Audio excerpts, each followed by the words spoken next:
Jeremy of the Greener Lawn here. Jeremy of the Greener Lawn. To Jeremy of the Greener Lawns. You have to RSVP to Jeremy of the Greener Lawn. Jeremy of the Greener Lawn.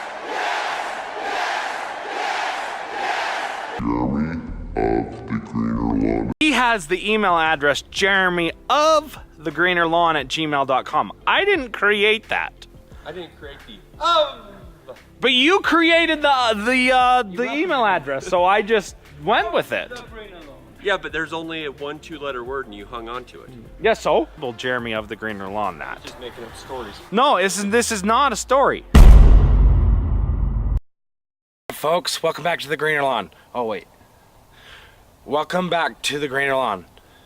All right, guys, welcome back to the Greener Lawn. So welcome back to the Greener Lawn. So welcome back to the Greener Lawn. Today's September 14th. This is a lawnmower. This is another lawnmower. And that's a dude over there that you may have seen on the YouTubes before. Did you say the Greener Lawn? What? Why would you say welcome back to the Greener Lawn? I didn't say that. That's what it sounded like. No. What did I hear? I said that today's September 14th. Oh. So, All right. welcome back to the Greener Lawn. Today is September 14th. Thank you, Connor, so much. I really appreciate it. You did a great job. Now, on to the before and afters.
All those submissions that I had for the before and afters, what an amazing turnout. That took forever to put all those together though. Your guys' lawns really did turn around this year. Luckily, mine's finally starting to turn around this late in the season. I had quite a few ups and downs just like you guys did, so I do understand how it goes. But when it comes down to it, it's nice to make those changes in our lawn that make a huge difference, that help us look like this. I am excited for how mine's turned out for the season. It's looking extremely well. This is actually the day before Halloween. This is October 30th, and my lawn is still looking on point. This morning, it was down to 13 degrees Fahrenheit here in Utah. That's crazy. That's nuts. That's insane, but still looks the part. For today's question, I want to ask, how did your lawn turn out? Yes, I know we saw a lot of people's lawns and how they turned out for the season, but how did your lawn turn out? If you didn't put in for this, how did it turn out? What could you have done better? What could you have done worse? What could you have done, period? Just let me know in the comments below. I'd like to hear what you guys experienced this season. I'm Jeremy of the Greener Lawn. Make her green. Ooh, them stripes though. Ooh, it's looking good in the hood. Gotta love it. Let's do this.